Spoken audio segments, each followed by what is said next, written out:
তাকে সংশোধন কল্পে আমরা ইন্স্যুরেন্স পুরো সেক্টরটাকে, ইন্ডাস্ট্রিকে নতুন করে, যে গ্লোবালি যেখানে ইন্স্যুরেন্সের একটা স্ট্যান্ডার্ড আছে, গুড গভর্নেন্সের একটা স্ট্যান্ডার্ড আছে, এবং এগুলোর রেফারেন্স সারা বিশ্বে আছে, আমরা কিছু আবিষ্কার করতে যাচ্ছি না। বাংলাদেশে বিমা শিল্প খুবই কঠিন একটি অবস্থা পার করছে। এটা আবারও অব্যবস্থাপনা, দুর্নীতি, ব্যাড গভর্নেন্স এবং সরকারের পৃষ্ঠপোষকতায় অনেকগুলো ইন্স্যুরেন্স কোম্পানি জন্ম হয়েছে।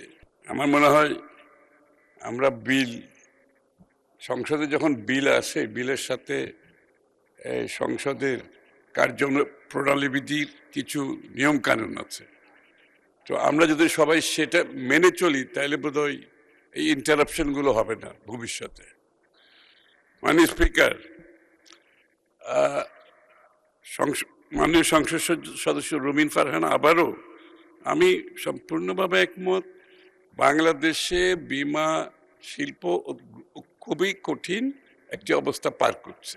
এটা আবারও অব্যবস্থাপনা, দুর্নীতি, ব্যাড গভর্নেন্স এবং সরকারের পৃষ্ঠপোষকতায় অনেকগুলো ইন্স্যুরেন্স কোম্পানি জন্ম হয়েছে যারা আইন কানুনের কোনো তোয়াক্কা করে না, এবং এই জন্য ইন্স্যুরেন্স ইন্ডাস্ট্রি আজকে যেখানে এসে দাঁড়িয়েছে তাকে সংশোধন কল্পে আমরা ইন্স্যুরেন্স পুরো সেক্টরটাকে, ইন্ডাস্ট্রিকে নতুন করে, যে গ্লোবালি যেখানে ইন্স্যুরেন্সের একটা স্ট্যান্ডার্ড আছে, গুড গভর্নেন্সের একটা স্ট্যান্ডার্ড আছে, এবং এগুলোর রেফারেন্স সারা বিশ্বে আছে, আমরা কিছু আবিষ্কার করতে যাচ্ছি না। আমরা সেই স্ট্যান্ডার্ডটা, বেঞ্চমার্কটা রিচ করার চেষ্টা করছি।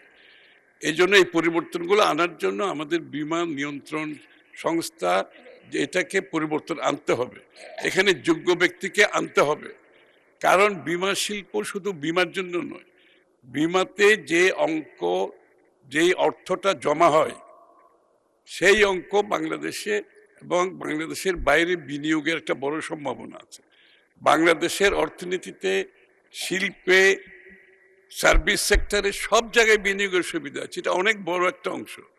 আমরা সেই জায়গায় যেতে পারছি না। এই জন্য এই সংশোধনগুলো করতে হবে, এই পরিবর্তনটা আনতে হবে, বিমা শিল্পকে ট্রান্সপারেন্ট করতে হবে, এবং সকলের জন্য, আবারও যারা বিমা করে, যারা বিমা করে যারা সিকিউর থাকতে চায় তাদেরকেও আপনাকে সংরক্ষিত করতে হবে। সব কিছু মিলিয়ে বিমা নিয়ন্ত্রকের যে ভূমিকা অত্যন্ত গুরুত্বপূর্ণ। এই জন্য আমরা পরিবর্তনটা আনছি, এবং এখানে বয়সেরও কোনো ব্যাপার না, এখানে হচ্ছে আপনার যোগ্যতার ব্যাপার। বিশ্বের কোনো দেশে, প্রায় সব দেশে এখানে বয়সের কোনো লিমিটেশন নাই। এখানে হচ্ছে আপনার মেধা, যোগ্যতা, সততার বিষয়টা আপনাকে নিশ্চিত করতে হবে। সেটা নিশ্চিত করতে পারলে, সেইভাবে অ্যাপয়েন্টমেন্ট আমরা যদি দিতে পারি তাহলে কাজ ভালোভাবে করতে পারবে, এবং সকলের সহযোগিতার প্রয়োজন। আমার মনে হয় বিমা শিল্পে উন্নয়নের জন্য এটা একটা গুরুত্বপূর্ণ স্টেপ। আগামীতে একটা নিয়ন্ত্রণ সংস্থা যদি একটি পুরো সেক্টরকে নিয়ন্ত্রিত করার আইন কানুনের মাধ্যমে নিয়ন্ত্রণের ব্যবস্থা না থাকে, তাহলে যেটা আমরা আজকে বাংলাদেশে দেখতে পাচ্ছি, অব্যবস্থাপনার কারণে, অদক্ষতার কারণে, দুর্নীতির কারণে, সেটা বন্ধ করা সম্ভব হবে না। আপনাকে ধন্যবাদ মাননীয় স্পিকার। ধন্যবাদ মাননীয় মন্ত্রী।